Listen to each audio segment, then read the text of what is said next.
बोलो गुरुदेव भगवान की जय। प्यारे कृष्ण कन्हैया लाल की जय। श्री लिंग महापुराण उत्तर भाग चल रहा है और आज है 41वां अध्याय हिरण्यवृष महादान विधि। श्री सनत कुमार जी बोले, अब मैं हिरण्यवृष के दान का संक्षेप में वर्णन कर रहा हूँ। 1000 सुवर्ण मुद्रा से वृषभ की एक प्रतिमा बनानी चाहिए अथवा बुद्धिमान मनुष्य को चाहिए कि उसके आधे के आधे भाग से अथवा उसके भी आधे के आधे भाग से अथवा 108 सुवर्ण मुद्रा से धर्म रूपी वृषभ का निर्माण करें। उसके ललाट पर स्फटिक मणि का अर्धचंद्राकार पुंड्र सुशोभित करें। उसके खुर चांदी से, ग्रीवा पद्मराग मणि से, ककुद गोमेद से बनाएं। तदनंतर उसकी ग्रीवा जड़ित घंटियों की माला पहनाएं ग्रीवा में। इसके बाद छोटी छोटी घंटियों की माला से आवृत करके शिव की एक मूर्ति बनाएं। तत्पश्चात पूर्व में कही गई रीति से स्थान तथा काल में वेदिका के ऊपर मंडल में उस वृषेंद्र को पश्चिमाभिमुख करके स्थापित करें। तदनंतर उस वृषभ पर आरूढ़ उन वृषध्वज शिव जी की भक्ति पूर्वक पूजा करें। पुनः नमस्कार करके समाहित चित्त होकर वृष गायत्री मंत्र से वृषेंद्र की पूजा करें। तीक्ष्ण श्रृंगाय विद्महे धर्मपादाय धीमहि तन्नो वृषः प्रचोदयात्। इस मंत्र से वृषभ की विधि पूर्वक पूजा करके धर्म की अभिवृद्धि के लिए अपने सामर्थ्य के अनुसार घृत, अन्न आदि से हवन करें। इस प्रकार सम्यक पूजन करके उस वृषभ को शिव जी को अथवा ब्राह्मणों को अर्पित कर दें। अपने धन सामर्थ्य के अनुसार उन्हें दक्षिणा भी देनी चाहिए। जो मनुष्य भक्तिपूर्वक इस अति उत्तम वृषदान को करता है वह शिव का अनुचर होकर उन्हीं के साथ आनंद प्राप्त करता है। इस प्रकार श्री लिंग महापुराण के अंतर्गत उत्तर भाग में सुवर्ण वृषदान नामक 41वां अध्याय पूर्ण हुआ। बोलो वृंदावन बिहारी लाल की जय। 42वां अध्याय सुवर्ण गजदान विधि। श्री सनत कुमार जी बोले, अब मैं क्रम के अनुसार सुवर्ण गज दान का यथावत वर्णन करूंगा। पूर्व की भांति उसका विधिवत पूजन करके उसे शिव जी को अथवा ब्राह्मण को अर्पित कर देना चाहिए। शुभ लक्षणों से संपन्न सुवर्ण अथवा चांदी का गज 1000 निष्क परिमाण से अथवा उसके आधे अर्थात 500 निष्क से बनवाना चाहिए अथवा उसके आधे के भी आधे परिमाण से सभी लक्षणों से युक्त गज का निर्माण कराना चाहिए और पूर्वोक्त देश तथा काल में उसे महादेव को अर्पित करना चाहिए। पूर्वोक्त देश काल के अभाव में उसे परमेष्ठी शिव को अष्टमी तिथि में अर्पण करें।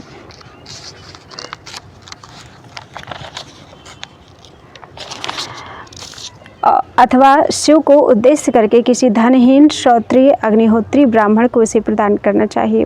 पूर्व की भांति भगवान शिव का सम्यक पूजन करके इसे प्रदान करना चाहिए। जो मनुष्य शिव भक्ति से युक्त होकर इस गजदान को करता है वह स्वर्ग में दीर्घ काल तक निवास करके अगले जन्म में गजपति सार्वभौम राजा होता है। बोलो वृंदावन बिहारी लाल की जय। 43वां अध्याय लोकपालाष्टक महादान विधि। श्री सनत कुमार जी बोले, अब मैं लोकपालाष्टक दान का वर्णन करता हूँ, जो दिव्य, परम दुर्लभ, समस्त संपदाओं को प्रदान करने वाला, गोपनीय, शत्रु के राज्य का विनाश करने वाला, अपने देश की रक्षा करने वाला, प्रशस्त हाथी घोड़े आदि की वृद्धि करने वाला, पुत्रों की वृद्धि करने वाला, पुण्यदायक तथा गो ब्राह्मण का कल्याण करने वाला है। पूर्वोक्त देश काल में वेदी के ऊपर मंडल का निर्माण करके उसके मध्य में शिव को स्थापित करके उनकी सम्यक प्रकार से पूजा करने के अनंतर 8 दिशाओं में बालुकामय स्थंडल बनाना चाहिए। तत्पश्चात उन 8 वेदियों पर नवीन वस्त्र के आसनों पर वेद वेदांग में पारंगत, जितेंद्रिय, उत्तम कुल में उत्पन्न तथा सभी शुभ लक्षणों से संपन्न 8 विप्रों को शिवाभिमुख आसीन करके उनका पूजन करें। दिव्य वस्त्रों तथा आभूषणों से अलंकृत करके गंध, पुष्प एवं उत्तम धूप इन उपचारों से लोकपाल मंत्रों के द्वारा उन ब्राह्मणों की क्रम से पूजा करनी चाहिए। तदनंतर पूर्व की भांति अग्नि में होम करना चाहिए। लोकपाल मंत्रों के द्वारा घृत तथा समिधा से क्रम पूर्वक अग्नि कार्य करना चाहिए। इस प्रकार विधान पूर्वक हवन करके शिव भक्त आचार्य को चाहिए कि यजमान को बुलाकर उसके द्वारा सभी आभरणों से भूषित विप्रों की पूजा करवाकर उन लोकपाल मंत्रों के द्वारा उन्हें पृथक पृथक द्रव्य तथा 10 निष्क सुवर्ण का आभूषण दिलाएं। साथ ही 10 निष्क परिमाण का आसन भी प्रदान करें। वहाँ विधि पूर्वक शिव जी को स्नान कराएं। तत्पश्चात अपने सामर्थ्य के अनुसार आचार्य को दक्षिणा प्रदान करें। जो मनुष्य इस विधि से भक्तिपूर्वक लोकपालों का दान करता है वह दीर्घ काल तक लोकपालों के समीप निवास करके बुद्धिमान तथा चक्रवर्ती राजा होता है। बोलो वृंदावन बिहारी लाल की जय। 44वां अध्याय त्रिमूर्ति दान विधि। श्री सनत कुमार जी बोले, अब मैं समस्त दानों में अति उत्तम अन्य त्रिमूर्ति दान का वर्णन करूंगा। पूर्वोक्त काल और स्थान में भली भांति मंडप तथा वेदी का निर्माण करें। इसके बाद भक्ति पूर्वक शिव कुंड के समीप स्थंडल पर शिव जी को स्थापित करके उनके पार्श्व भाग में पहले विष्णु को, बाद में पद्म योनि ब्रह्मा को स्थापित करके सप्रणव शिव मंत्र सहित विधि पूर्वक उनकी पूजा करें। वे मंत्र इस प्रकार हैं: नारायणाय विद्महे वासुदेवाय धीमहि तन्नो विष्णुः प्रचोदयात्। ब्रह्म ब्राह्मण वृद्धाय ब्रह्मणे विश्ववेधसे शिवाय हरये स्वाहा स्वधा वौ सट व सट तथा। इस प्रकार विधान पूर्वक पूजन करके बाद में होम करना चाहिए। ब्रह्मा तथा विष्णु इन दोनों के लिए पृथक पृथक कुंड की व्यवस्था करके संपूर्ण होम द्रव्य का हवन करना चाहिए। आचार्य को चाहिए कि वेद के पारगामी 2 ऋत्विजों को नियुक्त करें। उन ब्रह्मा विष्णु तथा शिव को उद्देश्य करके ब्राह्मणों को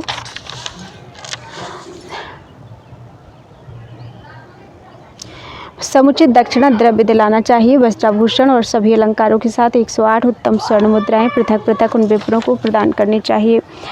श्रीमान गुरु आचार्य एक ही हैं, फिर भी उन्हें साक्षात ब्रह्मा विष्णु तथा शिव मानकर पृथक पृथक तीनों मूर्तियों का दान करना चाहिए और अन्य ब्राह्मणों एवं दीन दुखियों को भोजन कराना चाहिए। इसके अनंतर अभिषेक आदि शिवार्चन यथाक्रम करना चाहिए। बोलो वृंदावन बिहारी लाल की जय। 45वां अध्याय जीवितावस्था में किए जाने वाले जीव श्राद्ध का विधान। ऋषिगण बोले, हे सूत जी, इस प्रकार आपने कल्याणकारी 16 दानों के विषय में बता दिया। अब आप हमें जीवित श्राद्ध की विधि बताने की कृपा करें। सूत जी बोले, मैं सर्वसम्मत जीवित श्राद्ध विधि का संक्षेप में वर्णन करूंगा।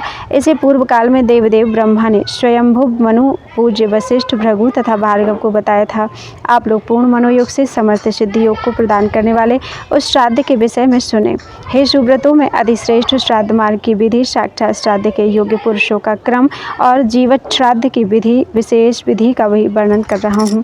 मनुष्य को वृद्धावस्था में पर्वत पर, नदी के तट पर, वन में अथवा देवालय में प्रयत्न पूर्वक जीवित श्राद्ध करना चाहिए। जीवित श्राद्ध कर लेने पर प्राणी जीवित रहते ही मुक्त हो जाता है। वह कर्म करे अथवा ना करे, ज्ञानी हो अथवा अज्ञानी, श्रोत्रिय हो अथवा अश्रोत्रिय, ब्राह्मण क्षत्रिय वैश्य कोई भी हो, वह योग मार्ग को प्राप्त योगी की भांति मुक्त हो जाता है, इसमें संदेह नहीं है। जीवित श्राद्ध की विधि बताई जाती है। गंध वर्ण रस आदि के द्वारा भूमि की विधिवत परीक्षा करके यत्नपूर्वक शल्य निकालकर उस भूमि पर बालू की वेदी बनाएं और उस वेदी के मध्य 1 हाथ प्रमाण का लंबा चौड़ा सुंदर कुंड अथवा अरत्नी अर्थात कोहनी से कनिष्ठ का उंगली तक की दूरी प्रमाण वाला स्थंडल बनाएं। उसे बार बार अत्यंत स्निग्ध करके गोमय से लीप कर अपने अपने वेदों की शाखाओं के परंपरागत मंत्रों से अग्नि स्थापन करके 3 समिधाएं लेकर हूयमान सभी देवताओं का आवाहन कर पुनः कुशास्तरण करें।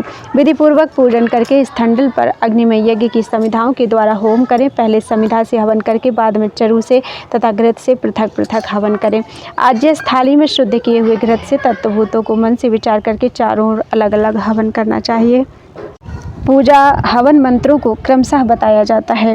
ओम भूः ब्रह्मणे नमः, ओम भूः ब्रह्मणे स्वाहा, ओम भुवः विष्णवे नमः, ओम भुवः विष्णवे स्वाहा, ओम स्वः रुद्राय नमः, ओम स्वः रुद्राय स्वाहा, ओम महः ईश्वराय नमः, ओम महः ईश्वराय स्वाहा, ओम जनः प्रकृतये नमः, ओम जनः प्रकृत्यै स्वाहा, ओम तपः मुद्गलाय नमः, ओम तपः मुद्गलाय स्वाहा, ओम ऋतं पुरुषाय नमः, ओम ऋतं पुरुषाय स्वाहा, ओम सत्यं शिवाय नमः, ओम सत्यं शिवाय स्वाहा, ओम सर्वधरां मे गोपाय घ्राणे गंधम सर्वाय देवाय भूर्नमः, ओम सर्वधरां मे गोपाय घ्राणे गंधम सर्वाय भू स्वाहा, ओम सर्वधरां मे गोपाय घ्राणे गंधम सर्वस्य देवस्य पत्न्यै भूर्नमः, ओम सर्वधरां मे गोपाय घ्राणे गंधम सर्वपत्न्यै भूः स्वाहा,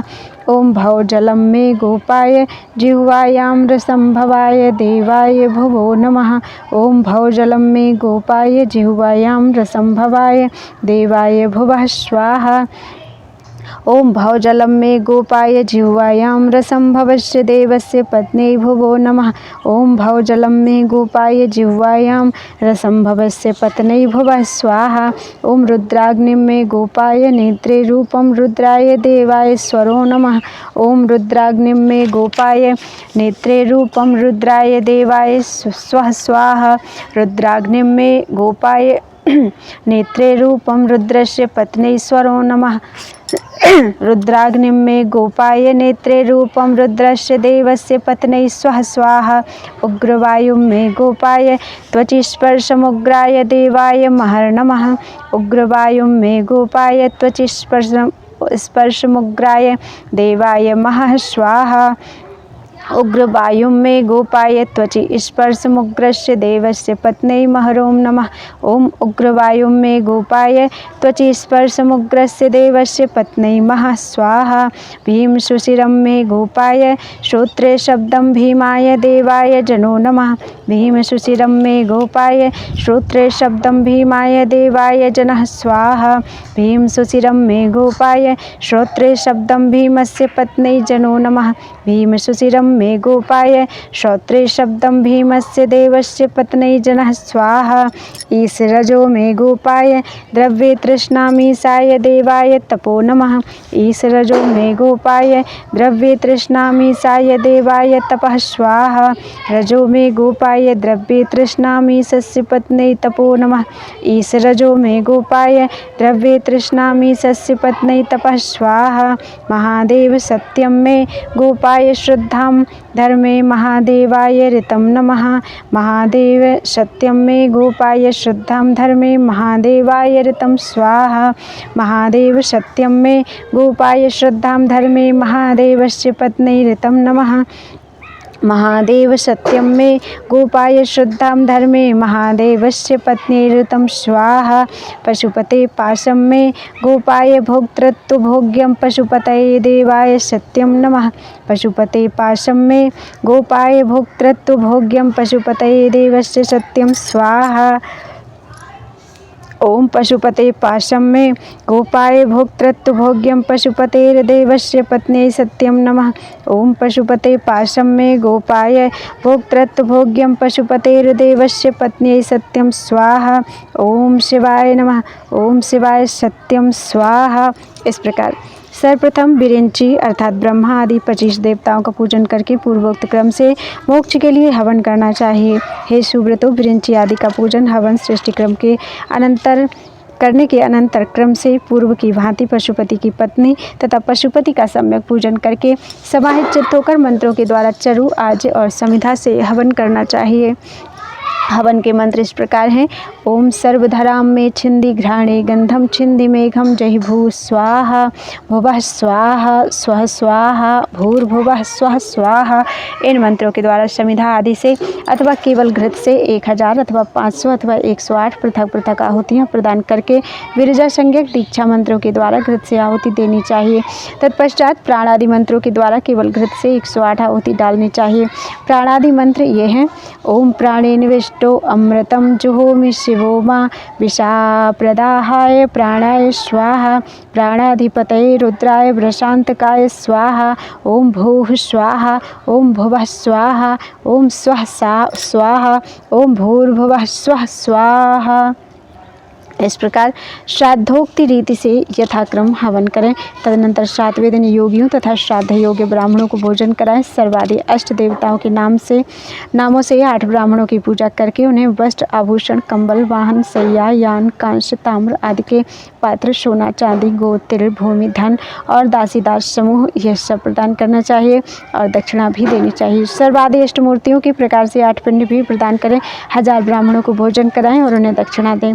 अथवा एक ही योगपरायण भस्मनिष्ठ तथा जितेंद्रिय शिव भक्त को ही भोजन कराएं। 3 दिन तक भगवान रुद्र को महाचरु निवेदित करें। जीवत श्राद्ध के विषय में शास्त्र वर्णित विशेष बातें मैंने बता दी। जीवत श्राद्ध करने वाला व्यक्ति नित्य नैमित्तिक कर्मों को करे अथवा त्याग दे और उसके मृत हो जाने पर कोई इसका श्राद्ध करे अथवा ना करे, क्योंकि वह तो स्वयं जीवन मुक्त है। अथवा बंधु बांधव के मर जाने पर उसे शौच तथा शू तक नहीं लगता, वह स्नान मात्र से शुद्ध हो जाता है, इसमें संदेह नहीं। अपनी पत्नी से बाद में यदि अपना पुत्र उत्पन्न हो जाए तो उसका संपूर्ण संस्कार करना चाहिए। वह पुत्र भी ब्रह्मवेत्ता होता है। हे सुब्रतो, यदि बाद में उस महात्मा की कन्या उत्पन्न हुई तो उस कन्या को एक पर्णा अथवा अपर्णा पार्वती के समान जानना चाहिए। उस कन्या के वंश में उत्पन्न होने वाले भी मुक्त हो जाते हैं, इसमें संदेह नहीं है। उस व्यक्ति के इस जीवत श्राद्ध कर्म के द्वारा उसके मातृपक्ष तथा पितृपक्ष के पितर भी नरक से मुक्त हो जाते हैं।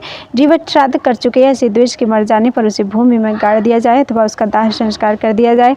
पुत्र के द्वारा उसका संपूर्ण अर्धदैहिक कृत्य करने से उसे कोई दोष नहीं लगता है।